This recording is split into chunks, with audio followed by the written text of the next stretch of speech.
13 जून की शाम को एक महिला का शव बावल एग्रीकल्चर कॉलेज के पास सड़क किनारे गड्ढों में मिला था, जिसके गले में चुन्नी बंधी हुई थी।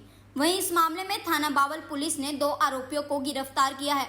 आरोपी की पहचान जिला चरखी दादरी के गांव खोरडा निवासी संदीप व आशीष के रूप में हुई है।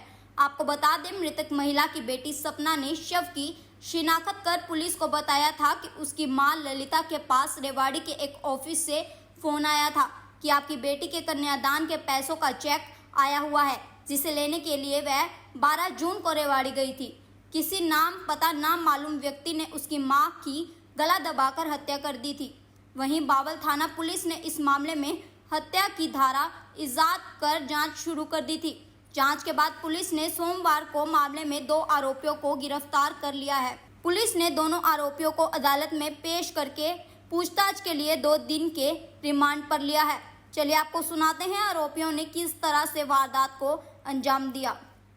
गांव खुर्रमपुर की ललिता नाम की जो औरत है, ये 12 तारीख को रेवाड़ी गई थी और रेवाड़ी जाने के बाद वो अपने घर वापस नहीं आई। उस पर जो उसके घर वालों ने, उसके भतीजे ने आके पुलिस में जो 13 तारीख को कंप्लेंट दी कि भाई वैसे ऐसे मेरी जो चाची है वो गई थी, वो नहीं आई, जिसमें पुलिस ने उसके गुमशुदगी का मुकदमा दर्ज करके 346 IPC और दर्ज कराया और उसकी तलाश शुरू की। तो उसी दिन 13 तारीख को रात को करीब 8 साढ़े 8 बजे पुलिस को सूचना मिली कि एक इंडस्ट्रियल एरिया में, बावल के इंडस्ट्रियल एरिया में एक औरत की डेड बॉडी पड़ी हुई है। जिस सूचना पर वहाँ पुलिस पहुँची, पुलिस ने पहुँच के जो है ना देखा कि इस औरत के जो गले में चुन्नी बंधी हुई है और उसका गला घोट के उसकी हत्या की हुई है। जब से उस डेड बॉडी का जो गुमशुदगी थी उनको बुलवा के उसकी शनाख्त कराई, तो उसकी शनाख्त ललिता के रूप में ही हुई और उसमें जो है ना पुलिस ने जो कार्रवाई करके 174 कार्रवाई करके और उसका 302 धारा ऐड करके उसका पोस्टमार्टम के लिए भेज दिया।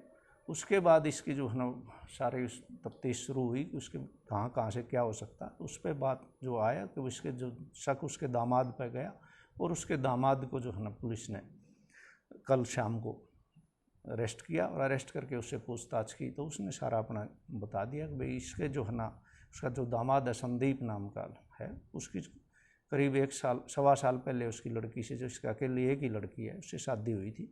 तो अब इनकी आपस में जो है ना वो चल रही थी कि भाई ये कुछ करता नहीं, पैसे वैसे देता नहीं। तो इस औरत ने कहा कि भाई हम जो ना मेरी औरत की जो ना कहीं इस लड़की की जो इसका तलाक करवाएंगे, तेरे साथ नहीं भेजेंगे।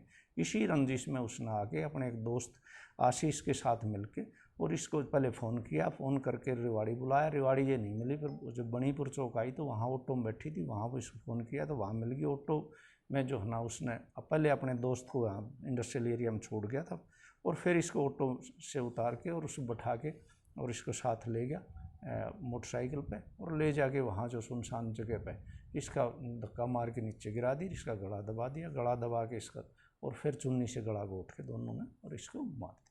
मरने का मेन यही कारण था कि भाई वो जो इसकी जो ये औरत मरने वाली जो विडो है, ये इनके करीब 2-2.5 साल पहले इनके हस्बैंड की डेथ हो चुकी थी, अकेली माँ बेटी ही थी। तो इसकी लड़की जो इसके साथ इस लड़के के साथ शादी की थी, इनकी आपस में अनबन थी और ये जो ना इसको लड़की को भेजना नहीं चाहती थी, ये उसको ले जाना चाहता था। तो इससे उसको रास्ते से हटाने के लिए इसने जो इसको मार करके इसका 2 दिन का रिमांड लिया गया और इससे जो मोटरसाइकिल है, इसका मोबाइल वगैरह बरामद किया जाए। कार्य एक फैक्ट्री में नौकरी करता था, ये लड़की भी नौकरी करती थी फैक्ट्री में और ये लड़का भी नौकरी करता था। जो तनख्वाह अपनी जो तनख्वाह मिलती थी वो अपने घर पहुंचा देता था और ये जो रहता यहीं यहाँ जो है ना खुर्रमपुर गांव में ही रहता था, तो वो खर्चा वगैरह इनको नहीं देता था। इसी बात पर इनके आपस में मनमुटाव हुआ और उसी बात से इनके जो ना भेजने वाली बात शुरू हुई। ये करीब सवा साल तो शादी को ही हुआ है, तो उसके बाद ये यहाँ जो करीब शादी के 1 सवा महीने बाद ही रहने शुरू कर दिया था। 6-7 महीने तक यहीं रह रहा था।